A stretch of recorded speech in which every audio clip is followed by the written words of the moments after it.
Tulane University, Estados Unidos y de UFM en Madrid, Master of Finance y Master in Management. Aplica. Si buscas una formación de excelencia en finanzas o management, no puedes dejar de explorar los másteres de la Universidad Francisco Marroquín, la Casa de la Libertad. Este es un entorno académico único, con docentes de renombre que respeto mucho, como Juan Ramón Rayo y Gustavo Martínez. Además, sus programas ofrecen una doble titulación con Tulane University y la Universidad Francisco Marroquín, lo que aporta un gran valor internacional a tu carrera. En particular, el Master of Finance destaca por estar afiliado al prestigioso programa CFA, un sello de calidad reconocido en todo el mundo. Escanea el código QR para obtener más información. Te aseguro que vale la pena conocer todo lo que ofrecen.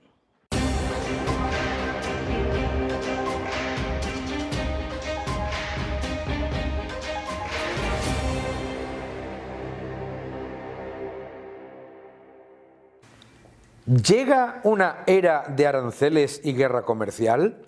El debate sobre los aranceles está lleno de hipocresía.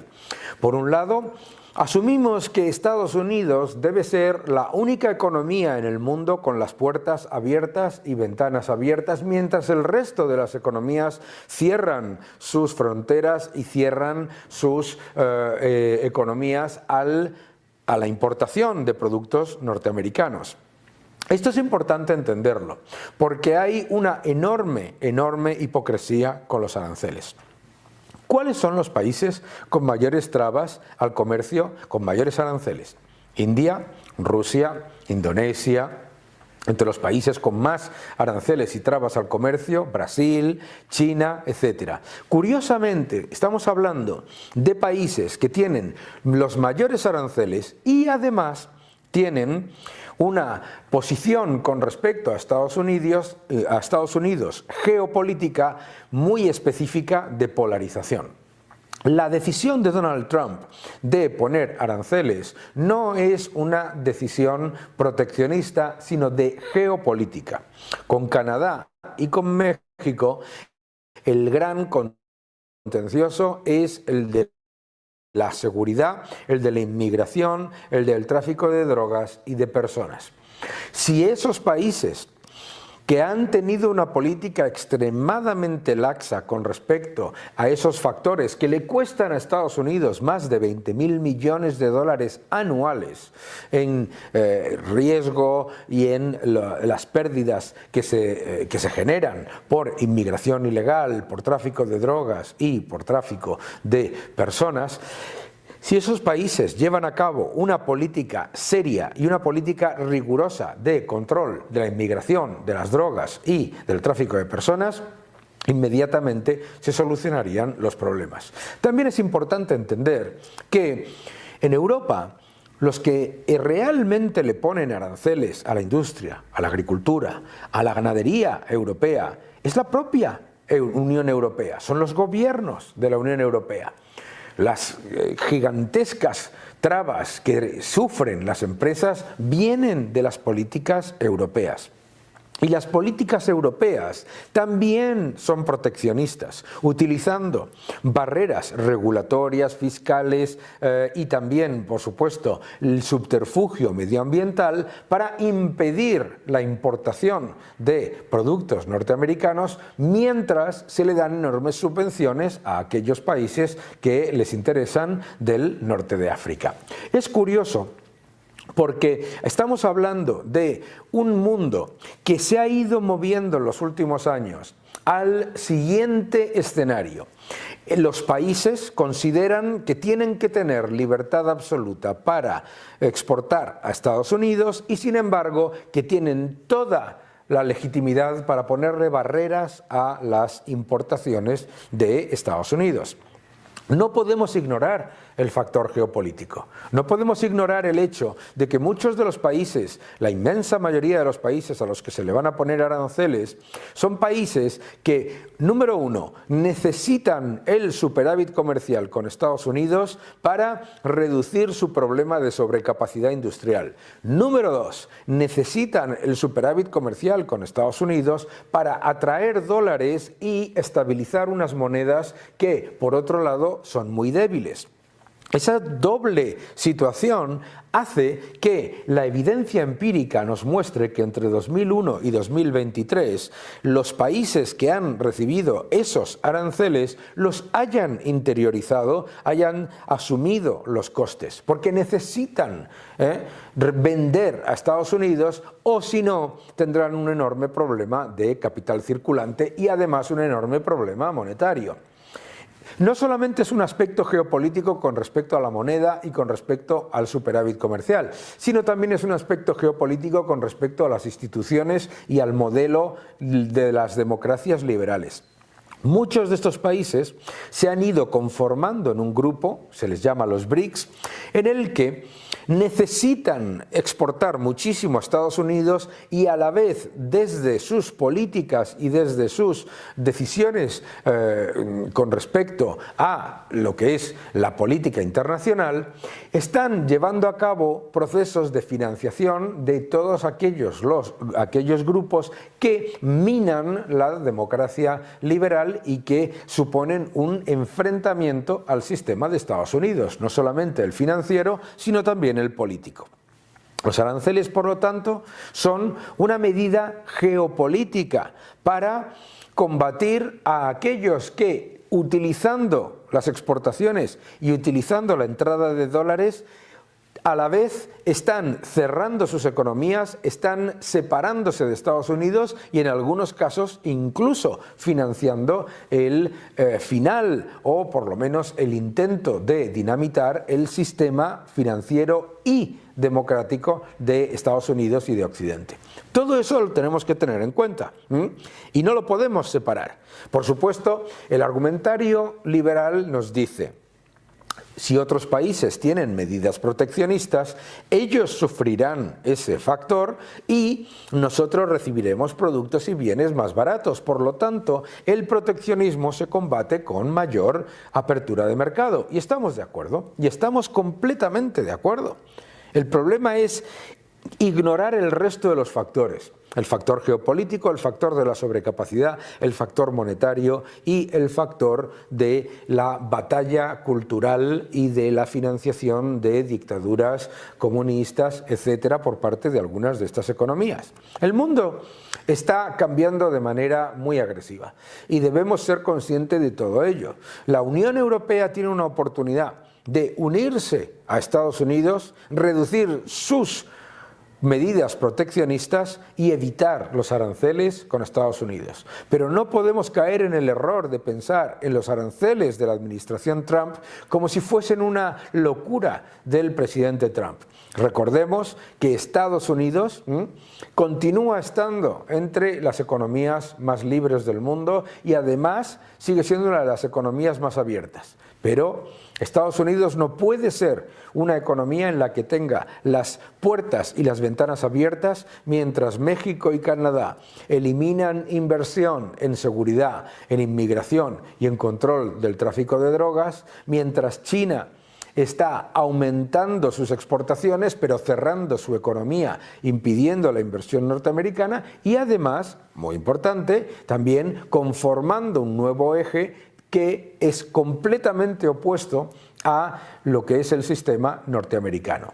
Nosotros tenemos una oportunidad, que es elegir qué es lo que queremos hacer. Pero no caigamos en el error de pensar en los aranceles como algo que tiene que ver con el proteccionismo comercial, sino con algo que es una herramienta geopolítica para equilibrar la balanza.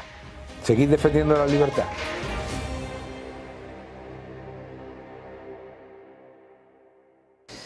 El cohete. La economía española es el cohete, es la economía, la mejor economía del mundo, nos dice el gobierno de España. El presidente del gobierno dice que el mundo nos mira y nos admira. Dice el presidente Zapatero que el mundo mira a España con reverencia. Me parece absolutamente increíble. Oye, pues para hablar de cómo va realmente la economía española, pues nadie mejor que una de las mejores periodistas económicas que hay en España y en el mundo, que es Carmen Obregón, ¿cómo estás? Muy bien, ¿qué tal? Feliz año. Oye, te ha traicionado el subconsciente, has dicho Zapatero en lugar de Pedro Sánchez. No, he dicho, lo he dicho posta, presidente claro, Zapatero claro. Es presidente. No, lo he dicho Ya posta. sabemos que todo el mundo dice que el verdadero el presidente Zapatero ha dicho en el Congreso del PSOE que el mundo mira a España con admiración y con reverencia. Sí, absolutamente. Y por supuesto yo, como persona respetuosa, no le llamo Zapatero, sino presidente Zapatero, porque es presidente Zapatero. Es presidente. Yo siempre digo que te sea de tu ideología o no sea de tu ideología, un presidente se ha ganado ese calificativo. Es verdad, vale. es verdad. Bueno, fuera de todo eso, vamos a hablar del tema de la economía española porque, a ver, el crecimiento económico, ¿cómo ves tú el crecimiento económico en realidad con respecto a lo que nos muestran los datos o los titulares? Bueno, esto lo hemos hablado ya en muchos ámbitos y tú y yo hemos dialogado sobre este tema. Es verdad que el dato del PIB es espectacular, con un 3 que hemos acabado el año después de la revisión que ha hecho el INE, que por cierto hace bastantes revisiones muy interesantes. ¿Todas al alza? Todas al alza, nunca a la baja, y bastante al alza, ¿no? Porque Mucho. lo normal es a lo mejor unas décimas, pero no, aquí se meten un puntazo, pero rápidamente. Se ha encontrado 2 Murcias en el pasado, ¿no? Sí, increíble.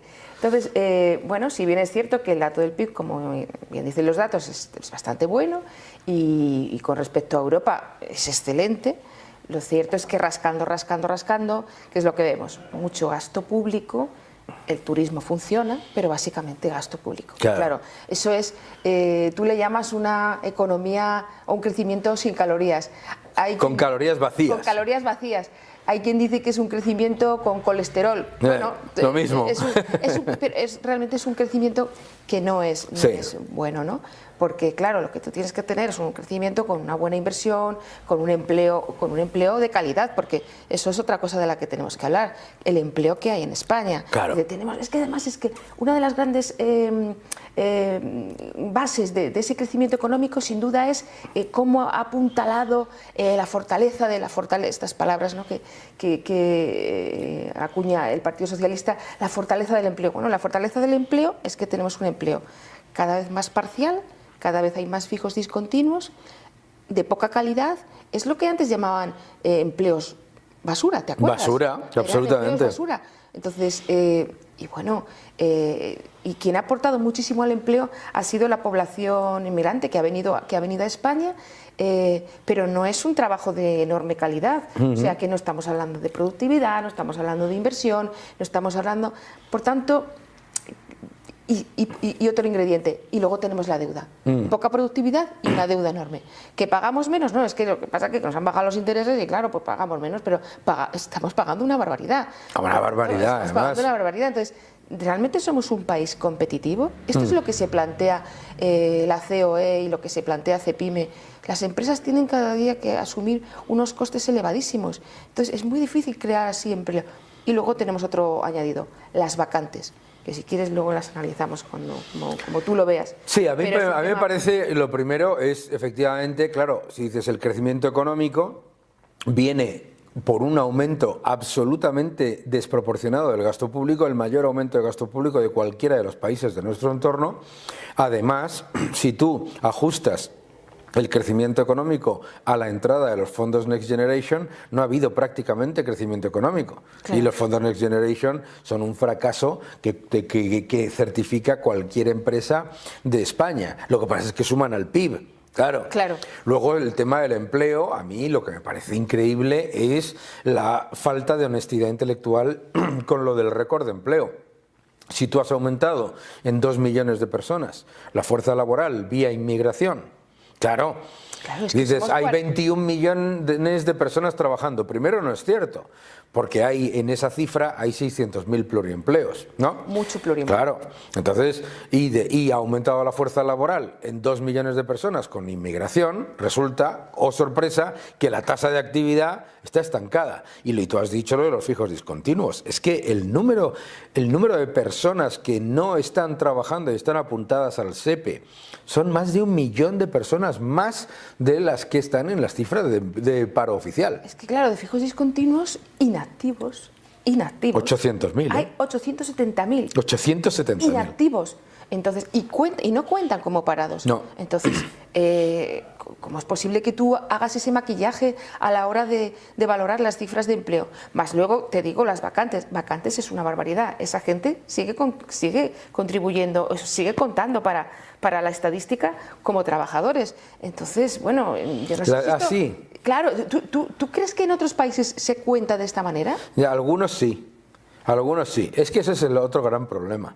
Ese es otro gran problema. El otro día salía la presidenta de México, Sheinbaum, diciendo que México tiene la tasa de paro más baja del mundo. Y es un hecho.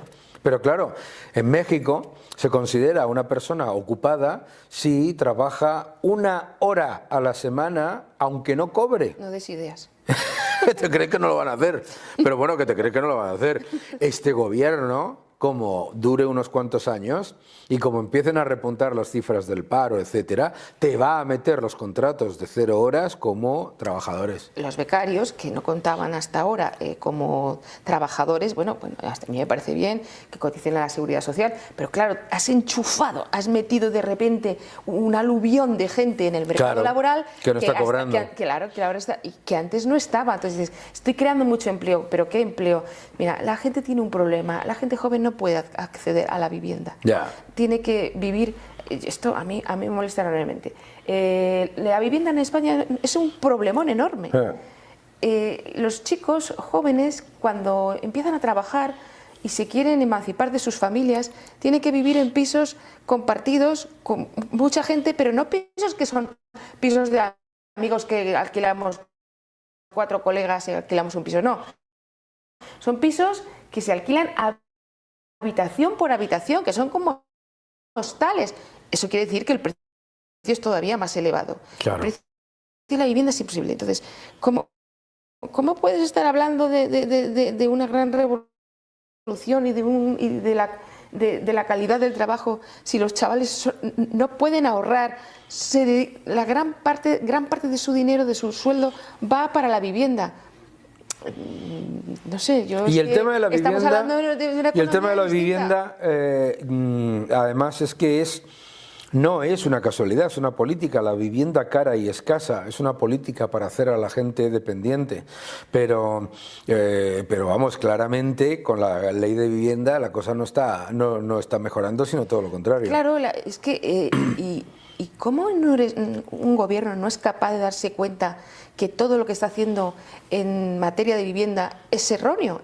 No se da cuenta. Pero ¿tú crees que es para que tenga a la gente dependiente, ¿no? Claro, Sí, claro. porque, Todos los gobiernos, ojo, que quede claro, en algunos países de otras supuestas ideologías, todos los gobiernos quieren que el tema de la vivienda sea escaso y caro. ¿Por qué? Porque así se presentan como la solución al problema que ellos mismos crean y además así tienen a gente mucho más dependiente.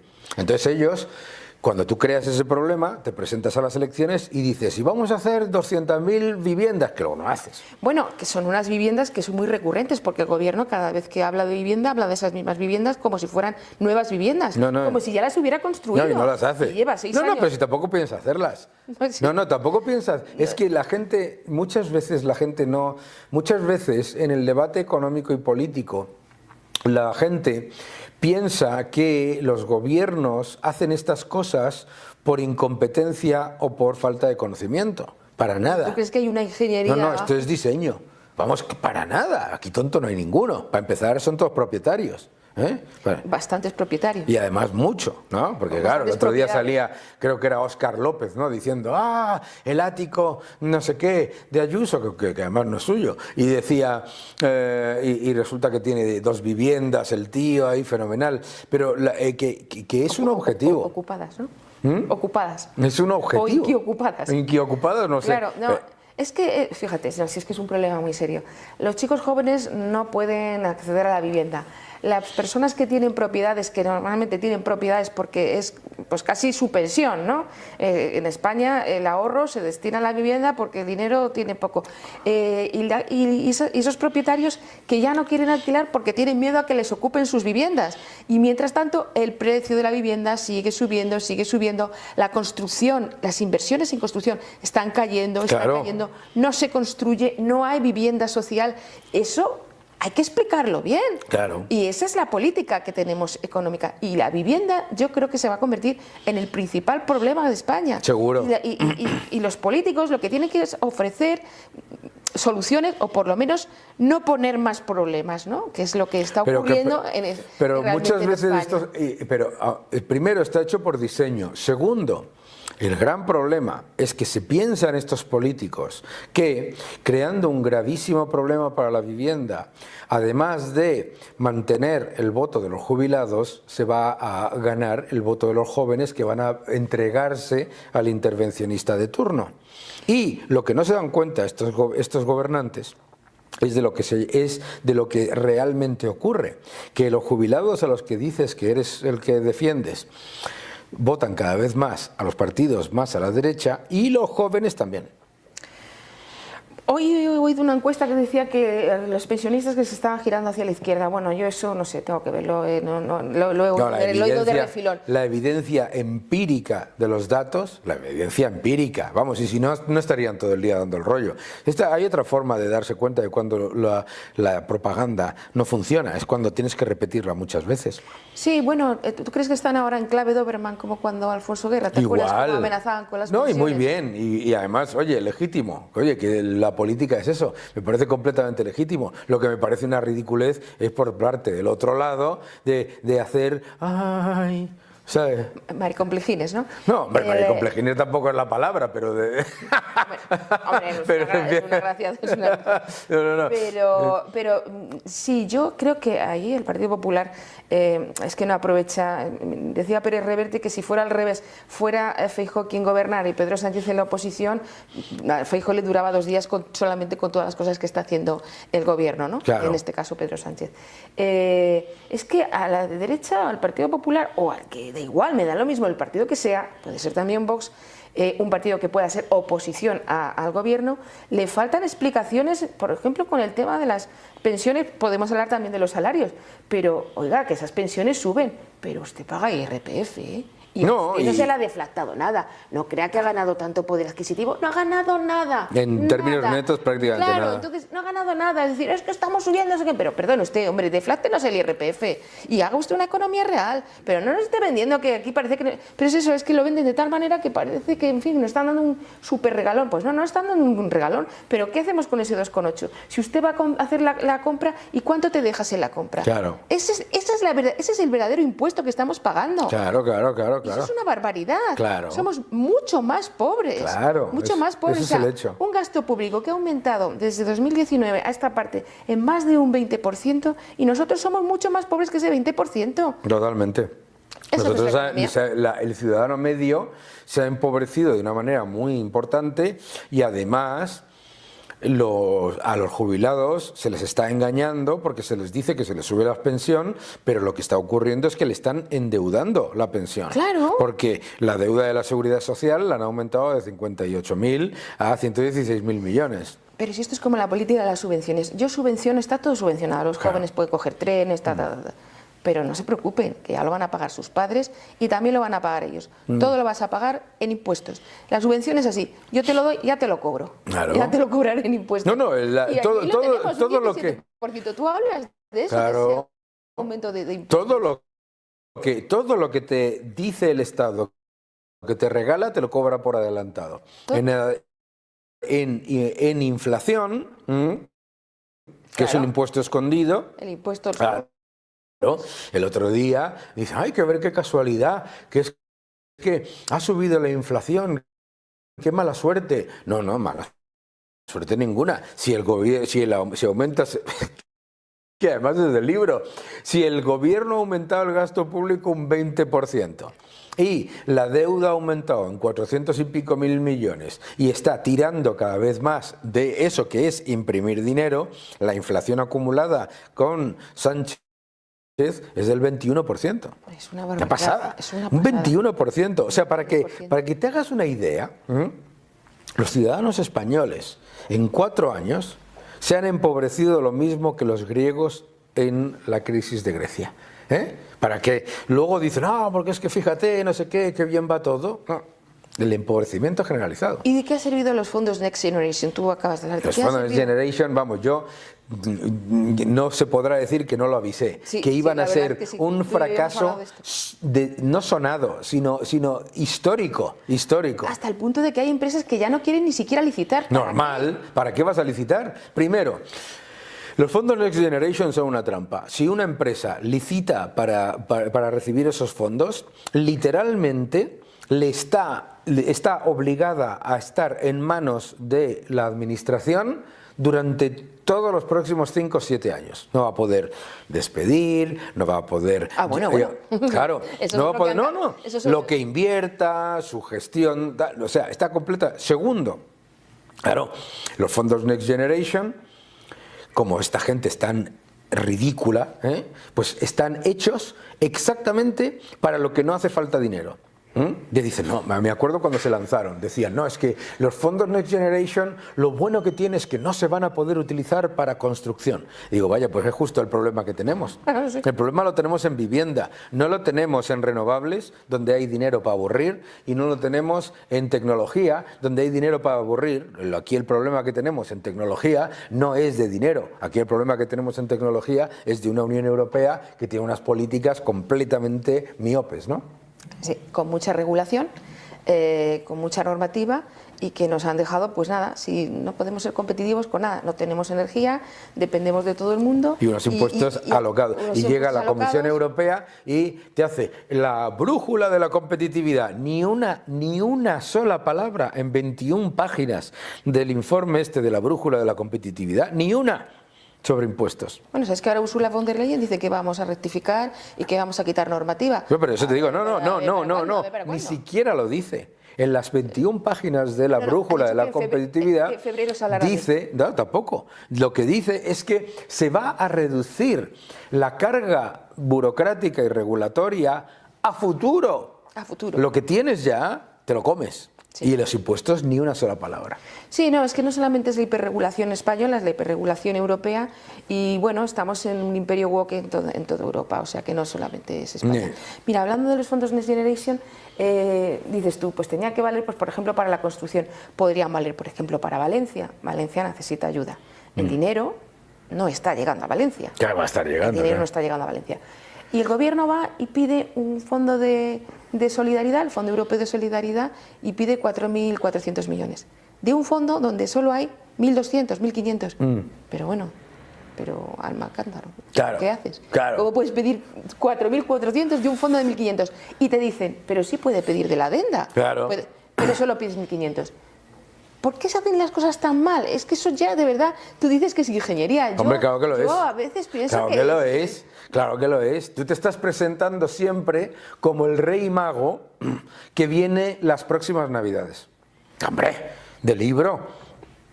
El gobierno, sobre todo cuanto más socialista eres, tú dices, qué malos son los demás, pero fíjate yo que te voy a dar algo, pero no ahora.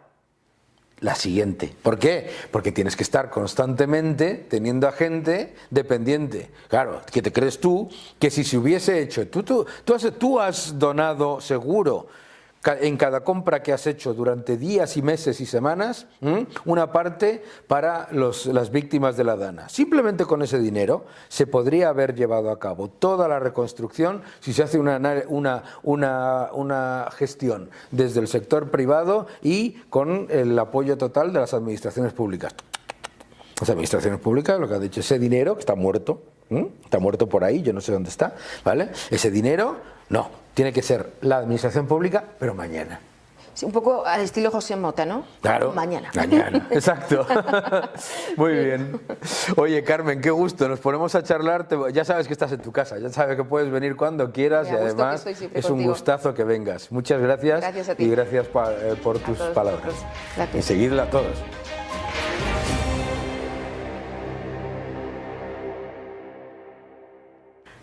aranceles, todo tipo de mensajes sobre lo que estaba pasando en Estados Unidos y las nuevas medidas de la administración Trump. Y para ponerlo todo en contexto y hablar un poco sobre esto de los aranceles que está creando tantísima polémica, entretenidísimo entre los liberales, pues quién mejor que mi buen amigo Manuel Llamas. ¿Cómo estás? Muy buena, Daniel, encantado. Qué gusto que estés aquí. Oye, vamos a hacer un poquito de digamos, visiones contrapuestas, ¿no?, sobre el tema de los aranceles. Cuéntame cómo ves tú el tema de los aranceles por parte de Trump y si quieres te doy yo el contraargumento, y para todos los que rápidamente se lanzarán, eso no significa que yo defienda los aranceles. Bueno, los aranceles son impuestos. Estamos hablando de impuestos, de tasas, en este caso a las importaciones procedentes del exterior, y lo que ha anunciado Donald Trump es, por cierto, lo que lleva anunciando durante toda la campaña electoral. O sea, si una cosa hay que decir de Trump es que no ha mentido. Eso es. Ha ido con la verdad por delante. Lleva desde hace tiempo diciendo que lo primero que iba a hacer cuando llegase a la Casa Blanca es una política inmigratoria dura, expulsiones, etcétera, y luego en materia comercial la aplicación de nuevas tarifas, de subidas de aranceles a sus principales socios comerciales. Yo creo que con finalidades de carácter geopolítico, luego a lo mejor podemos entrar en ello. Pero la cuestión es que lo que ha anunciado durante la campaña lo está aplicando. Ha anunciado ahora, en las últimas horas, en los últimos días, nuevos aranceles sobre sus principales socios comerciales: China, Canadá y México. Por lo tanto, ¿cuál es el problema de las políticas arancelarias? Las políticas arancelarias, bajo el pretexto de proteger a la industria nacional, pretende gravar los productos que proceden de fuera. ¿Cuál es el efecto real de este tipo de políticas? En primer lugar, encarecer las importaciones. Productos que consumen los norteamericanos se van a ver gravados con un impuesto adicional de hasta el 25%, que va a suponer un encarecimiento de ese tipo de productos. Encarecimiento de una serie de productos que además producen de forma más eficiente países en el exterior. Es lo que se conoce como la división del trabajo. Y es algo maravilloso que tiene el mercado. Hay productos que producen mejor, de forma más eficiente, más barata en el extranjero que en el propio Estados Unidos. Por lo tanto, el primer efecto va a ser el de encarecimiento para los consumidores norteamericanos, pero también va a tener un efecto de encarecimiento para la producción norteamericana debido a la importación de materias primas o bienes de equipo procedentes del exterior que compran la propia industria o las empresas norteamericanas, lo cual también puede suponer un incremento de costes de producción para las empresas norteamericanas. Pero en todo caso, para mí, lo más relevante y lo más perjudicial de este tipo de políticas arancelarias es que pueden desencadenar guerras comerciales. Es decir, que China, Canadá y México, como ya algunos han anunciado, también suban los aranceles. De tal forma que al final, en última instancia, este tipo de guerras comerciales acaban en un juego de suma cero donde todos pierden en más o menor medida. Y por lo tanto es contraproducente a corto, medio y largo plazo para todos los afectados. Esa es la razón por la cual las políticas arancelarias resultan perjudiciales para los nacionales, pero también perjudiciales para el exterior. Las guerras comerciales, en todo caso, siempre acaban mal. Muy bien. Ahora te voy a dar yo el argumento contrario, si te parece, por el lado... Número uno, la evidencia empírica desde el año 2001 hasta el año 2023 es que los aranceles que pone Estados Unidos los asume el productor de los países exportadores. Desde el acero, los paneles solares, etcétera, etcétera, hemos visto como todos esos aranceles han sido absorbidos. ¿Por qué? Porque esos productores necesitan vender a Estados Unidos y no tienen ninguna otra alternativa, porque son sectores de elevadísima sobrecapacidad. Por lo tanto, su capacidad de subir precios simplemente porque aumente un coste, un impuesto, como es el de los aranceles, es no solamente muy bajo, sino inexistente. Número dos, los aranceles efectivamente, pueden subir los precios unitarios, ¿de acuerdo? Pueden subir los precios unitarios de aquellos productos que se fabriquen 100% en el extranjero y tengan demanda inelástica. Pero el número de esos productos en la cesta que se mide en el IPC es exactamente cero. Por lo tanto, habrá competencia entre los productores locales, los productores extranjeros y los que no tengan aranceles para tomar esa cuota de mercado. Tercero, los países a los que se les han puesto aranceles tienen dos talones de Aquiles. Número uno, su necesidad de atraer la mayor cantidad de dólares posibles para mantener relativamente estable su moneda. Y número dos, la sobrecapacidad que tienen, es decir, la necesidad de vender a Estados Unidos a cualquier precio. ¿De acuerdo?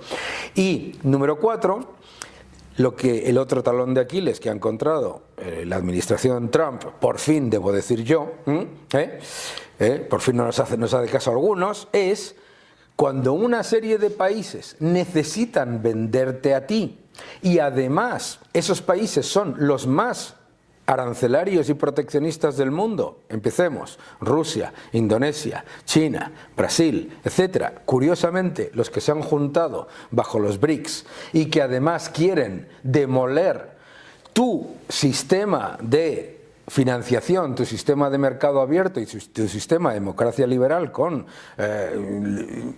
instituciones independientes, entonces los aranceles no te van a funcionar de la manera en la que tú correctamente explicas. Yo creo... Rebátelo.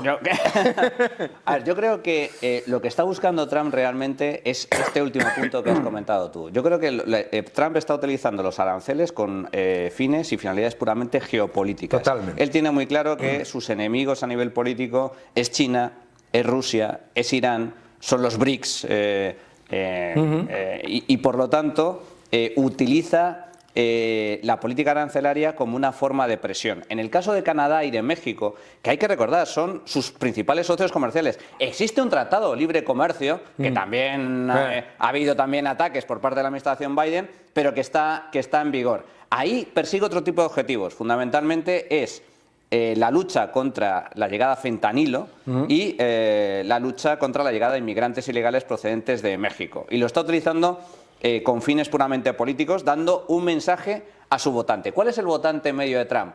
Es el norteamericano de clase media de Illinois, de la América profunda. Bueno, no de la América profunda. De América. 77 millones de votos. No, o sea, todos los estados bisagra. Está muy transversal. Pero sí es cierto que lo que está reflejando con este tipo de anuncios es el mensaje que le lanza a su electorado tradicional. Es, por un lado, te voy a garantizar de alguna forma que la industria, la fábrica de ese pueblo, de esa población, de esa ciudad, se mantenga en pie, porque voy a gravar los productos que vienen de fuera y voy a evitar de alguna forma esa deslocalización o esa destrucción de empleo por parte de esas industrias que se van a ver afectadas por los aranceles e impuestos a los países extranjeros. Y por otro lado voy a intentar evitar que tu primo se engancha a fentanilo con la llegada de droga, que esto además lo acusa directamente a Canadá, a México, sí, pero especialmente a China. O sea, lo acusa directamente de que esto es una estrategia muy buscada por China para destrozar la civilización norteamericana. ¿Cuál es el problema que veo yo en este tipo de anuncios? Puede tener efecto electoralista y venderle a su población que efectivamente es así, que va a permitir que la industria norteamericana sobreviva gracias a ese tipo de políticas arancelarias y que además va a evitar la entrada de fentanilo.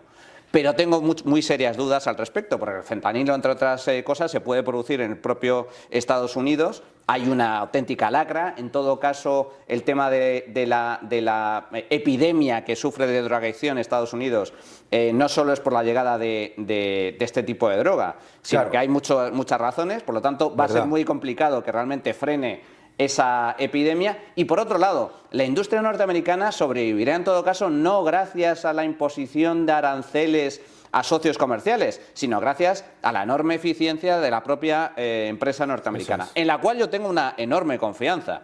Estados Unidos, estoy convencido de que si no hay grandes errores a nivel económico, yo creo que no, porque ha puesto en marcha una política de recorte de gasto muy sustancial con Elon Musk a la cabeza, una política de impuestos bajos muy sustancial, apuesta firme por la desregulación, que es clave, que es fundamental, derogar toda la estructura de impuestos, de regulaciones, de política green, de política verde, ecologeta, que lleva a la ruina a los países. Todo eso la administración Trump lo tiene perfectamente claro. Si a eso le sumamos la apuesta firme por la inteligencia artificial y las nuevas tecnologías, yo creo que la primera potencia mundial está destinada a ser una economía fuerte y sólida a corto y medio plazo. Por lo tanto, ni siquiera las políticas arancelarias podrían explicar la supervivencia de la industria norteamericana. Yo creo que la industria norteamericana va a seguir creciendo gracias a sus propias ventajas competitivas.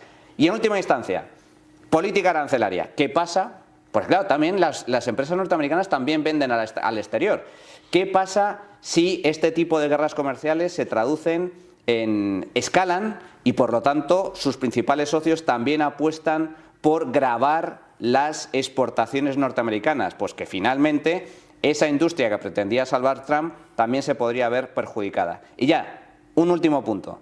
A mí lo que me preocupa y lo que critico fuertemente cuando todo el ámbito mediático de izquierdas o políticos de izquierdas critican las políticas arancelarias de Trump es la hipocresía de este tipo de... Pero claro, para empezar, la izquierda es proteccionista. Hombre. Es profundamente proteccionista. Y luego, cuando veo a grandes tótems de la política internacional, empezando por Europa, diciendo es que Trump aplica aranceles. ¿Y qué hace en la Unión Europea? Claro. ¿Qué hace Bruselas? Si Europa es una de las zonas más proteccionistas de cara a terceros países que hay en el mundo, Claro. con regulaciones, con impuestos, con normas civilinas para homogeneizar. Te voy a poner, no te voy a aplicar impuestos, pero te voy a poner una serie de requisitos de tal forma que apliques estándares altos de calidad y bienestar animal en granjas de Camboya. Pues mira, eso no va a suceder, pero es una forma de establecer trabas regulatorias para impedir la llegada de productos del exterior. Por lo tanto,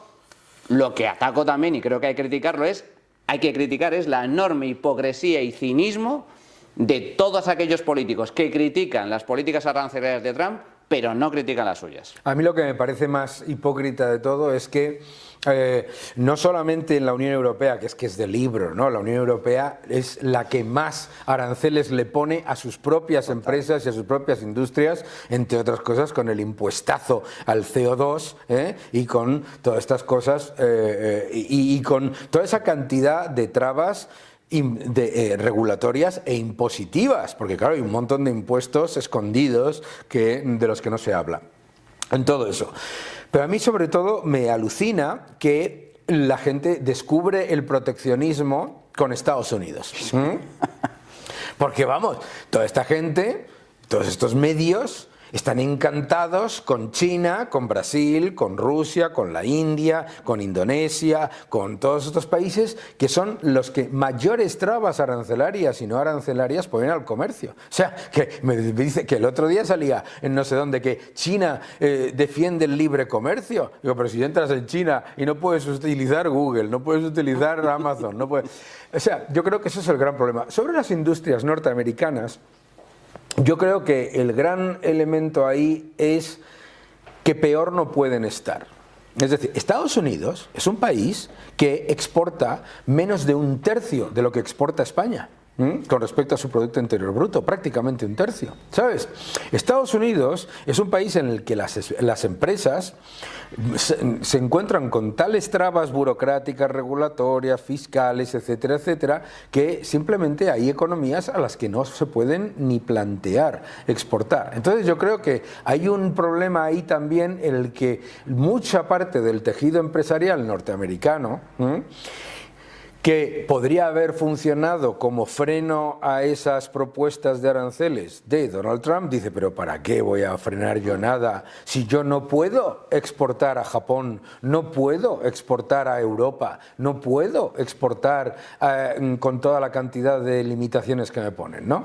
Sí, estoy de acuerdo. Yo ahí creo que es cierto que también lo que está buscando Trump con este tipo de medidas es una política de presión. Especialmente me llama la atención el caso de Europa, ¿no? Trump siempre se queja de que no puede vender los coches norteamericanos, aquí lo tienen realmente complicado, y eso se debe a políticas regulatorias, a políticas fiscales, especialmente regulatorias, el tema de los estándares de contaminación, etcétera, que afectan fundamentalmente a la industria del automóvil estadounidense, ¿no? Y además en el caso de Europa también tenemos una paradoja curiosa.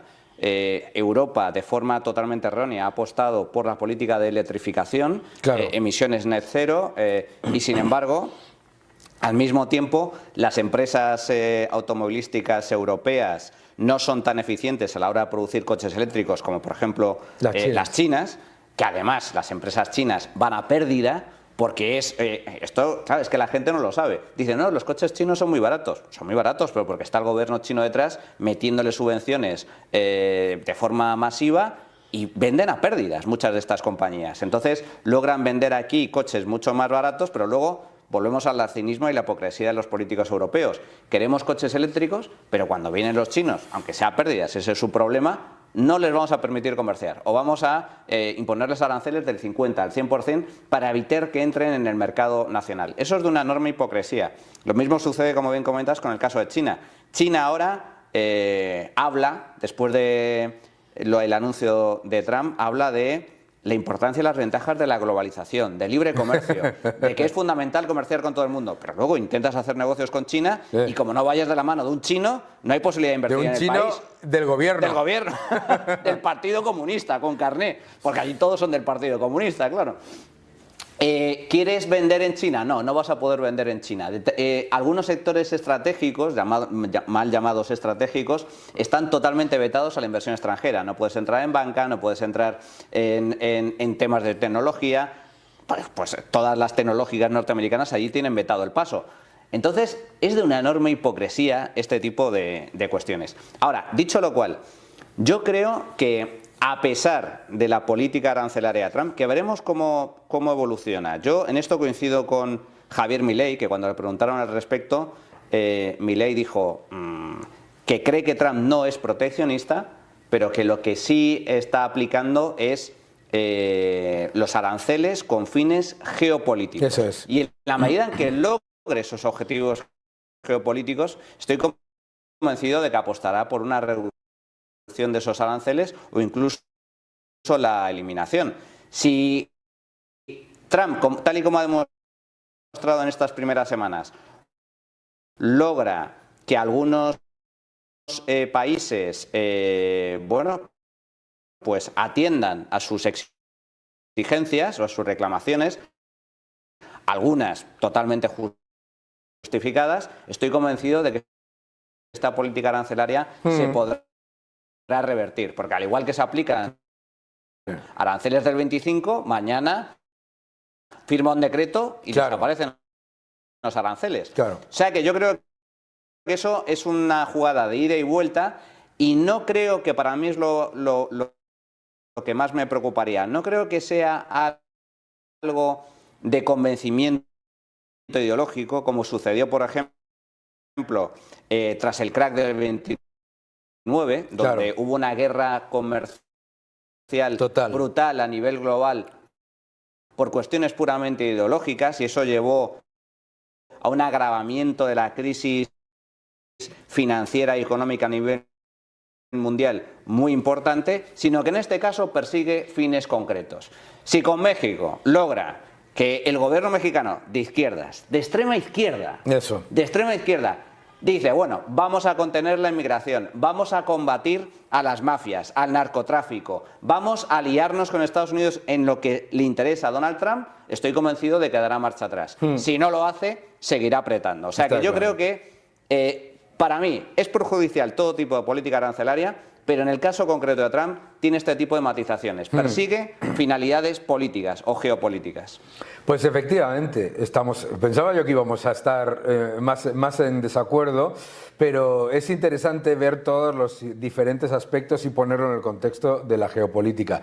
Trump es un negociador y no olvidemos que Estados Unidos no puede ser en un vecindario la única casa con las ventanas abiertas y las puertas abiertas. Muchísimas gracias, Manuel. Un placer, Daniel. Un abrazo fuerte.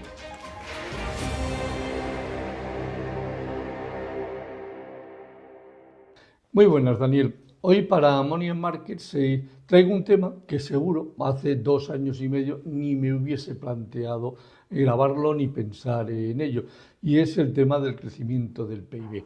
Recordamos todos que en el 1 de agosto del año 2022 Nadia Calviño cesó con nocturnidad y alevosía a Rodríguez Po para sustituirle por Elena Manzanera, y el motivo fue muy claro: no le gustaban los datos que el Instituto Nacional de Estadística le estaba dando en crecimientos del PIB y en el tema del IPC, y por eso decidió cambiarlo. Es decir, como todos sabemos, hay una toma de todas las instituciones, y todas las instituciones han dejado de ser fiables en muchos de los temas, y por lo tanto no nos queda otro remedio que hablar del actual Instituto Nacional de Estadística de Elena Manzanera, que ella ha conseguido que a través del instituto el PIB haya crecido en 35.634 millones de euros, que al gobierno le han venido muy bien para demostrar que el déficit y la deuda con respecto al PIB está mejor de lo que le correspondería. Bien. Acaba de publicarse el cierre, los datos del año 2024, y el Instituto Nacional de Estadística nos dice que el Producto Interior Bruto en términos nominales ha crecido un 6,3%. Ni mucho ni poco, sino todo lo contrario, y si le quitamos el 2,8% de la inflación, casi que nos cuadra perfectamente con el 3,5% de crecimiento de la economía española, tal como dice el INE en su página de inicio. Lo que pasa es que lo que quiero es que veamos un tema que, bueno, pues nos va a llamar un poquito la atención, y es lo único que yo puedo hacer, llamar la atención. Fíjate que, es decir, mientras el Producto Interior Bruto crece en términos nominales, como he dicho, un 6,3%, las horas trabajadas solo crecen un 1,9%. Pero es que si además nos fijamos en determinadas líneas, por ejemplo, en la agricultura, el crecimiento del Producto Interior Bruto, el valor agregado, es decir, ha sido de un 8,1%, y las horas trabajadas decrecen un 2,9%. Hombre, llamativo como mínimo, ¿no? Porque, bueno, si trabajando menos horas conseguimos hacer crecer, es decir, el valor agregado de la agricultura un 8,1, sí que bajamos más, a lo mejor hasta crece todavía más. Es decir, por reducción al absurdo podríamos dejar de trabajar para que crezca infinito. Bien, primer punto que llama la atención. Pero no es el único tema en el que está el tema candente. Te voy a dar otro tema en el cual, bueno, pues es absolutamente importante y a destacar. Fíjate, en el tema de las actividades inmobiliarias, el valor agregado de este sector crece en un 11%, pero a su vez las horas trabajadas decrecen en un 0,8%. Todos sabemos que actividades inmobiliarias no es precisamente el sector más digitalizado. Lo mismo, han llegado los chinos de DeepSeek, han montado un data center especial para actividades inmobiliarias, y con eso se ha conseguido que todo crezca, es decir, de forma sustancial la productividad. 11% con una bajada de las horas trabajadas, suena algo llamativo, como mínimo. Pero es que vamos a otro sector que todavía llama más la atención. Sí, resulta que el sector más avanzado en la digitalización resulta que es el de información y comunicaciones, donde están todo el tema TIC, y resulta que crece solo un 4,5%, y en cambio las horas trabajadas crecen un 11%. Aquí nos ha pasado justo lo contrario que con actividades inmobiliarias. Es decir, le hemos quitado tecnología, le hemos quitado a todos los TIC la informática, todos los ordenadores, les hemos dado una calculadora y les hemos puesto manguitos para trabajar. ¿Cómo es posible que haya todas estas discrepancias? Bueno, lo sabe quien lo ha calculado, yo no tengo los datos, pero a mí me llama muchísimo la atención que para crecer el Producto Interior Bruto desde el punto de vista nominal, un 6,3%, crezcan solo las horas un 1,9%, y además no nos olvidemos que haya sectores en que las cosas no cuadran. En cualquier caso, esto no quiere decir que haya una manipulación segura de la información del Producto Interior Bruto, pero llama muchísimo la atención de que haya estas diferencias entre productividades. Es decir, que esté incrementándose muchísimo la productividad en temas como la agricultura, esté creciendo mucho en temas como las actividades inmobiliarias y decreciendo sustancialmente en el sector TIC. Bien, esto es lo que quería contar para que lo tuviesen en la cabeza todos los espectadores de Money and Markets. Así que nos vemos en el próximo vídeo. Espero que te haya parecido interesante y que a todos nuestros espectadores también.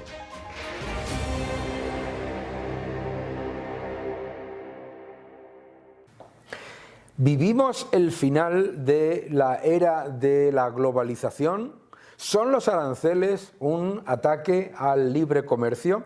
En este primer gráfico que vamos a ver, lo que refleja es cuál ha sido la historia de Estados Unidos en cuanto a aranceles. Y lo que podéis ver en el gráfico, cortesía de Bloomberg, es cómo los ingresos por aranceles se han ido reduciendo históricamente hasta llegar a un mínimo que no se había visto en décadas. Es decir, hemos vivido una reducción constante de las trabas al comercio por parte de Estados Unidos. Con los nuevos aranceles se volvería a los niveles arancelarios que tenía Estados Unidos en los años 70-80.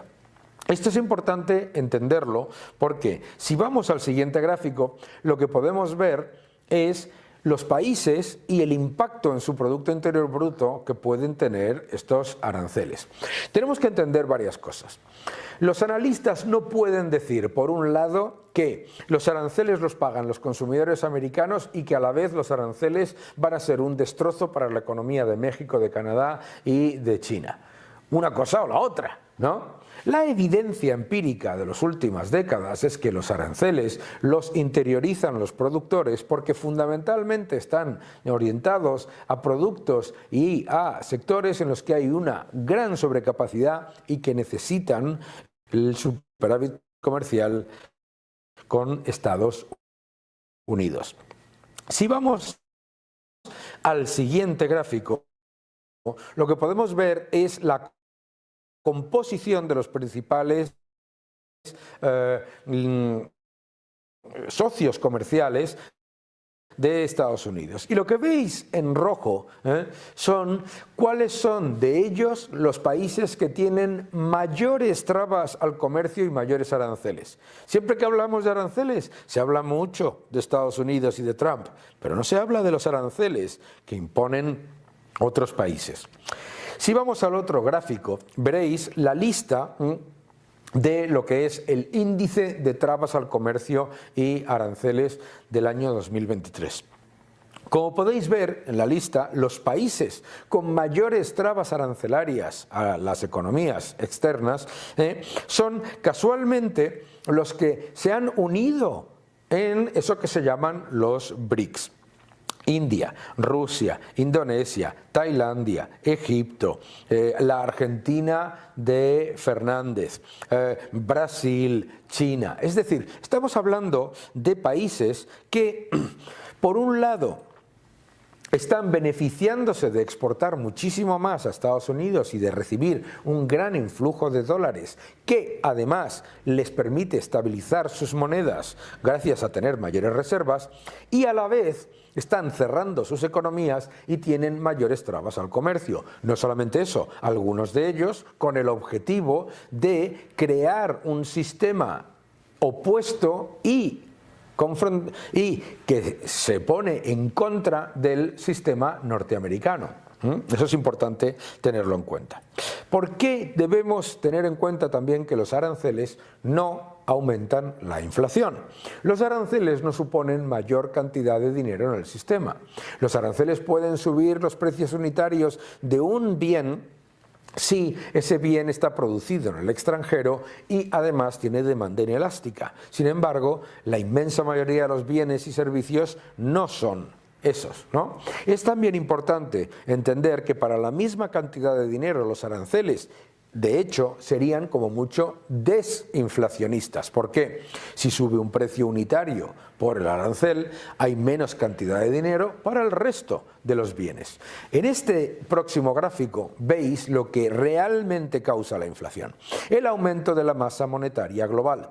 Aumento de la masa monetaria global, aumento del gasto público, fortísimo aumento de la cantidad de dinero en el sistema, y eso es lo que está llevando a la inflación persistente. Una vez que entendemos todo eso, tenemos que ver también qué es lo que está ocurriendo con Estados Unidos.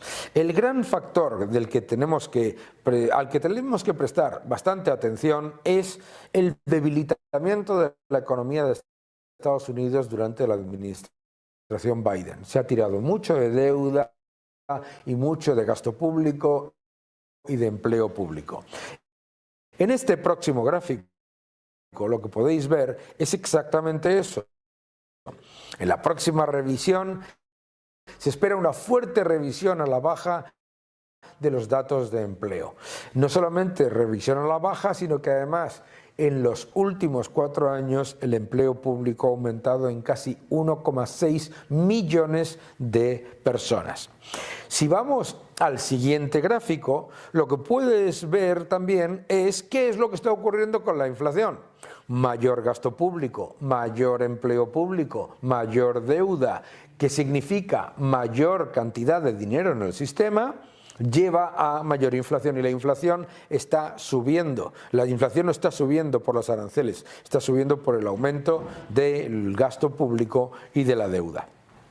Y si vamos al último gráfico, lo que verás es el componente del Producto Interior Bruto en Estados Unidos, y lo puedes ver de manera muy evidente cómo es el gasto público, mayor gasto público y menor inversión, una combinación muy negativa.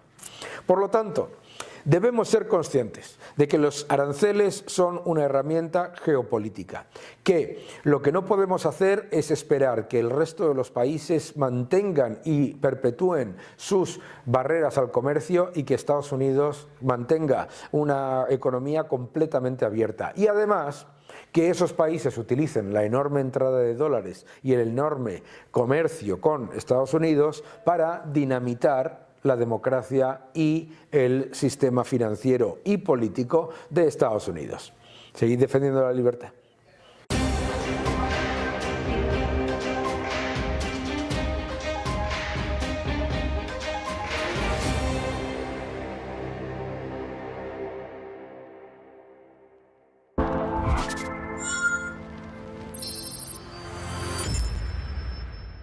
Obtén tu máster con doble titulación de Tulane University, Estados Unidos, y de UFM en Madrid, Master of Finance y Master in Management.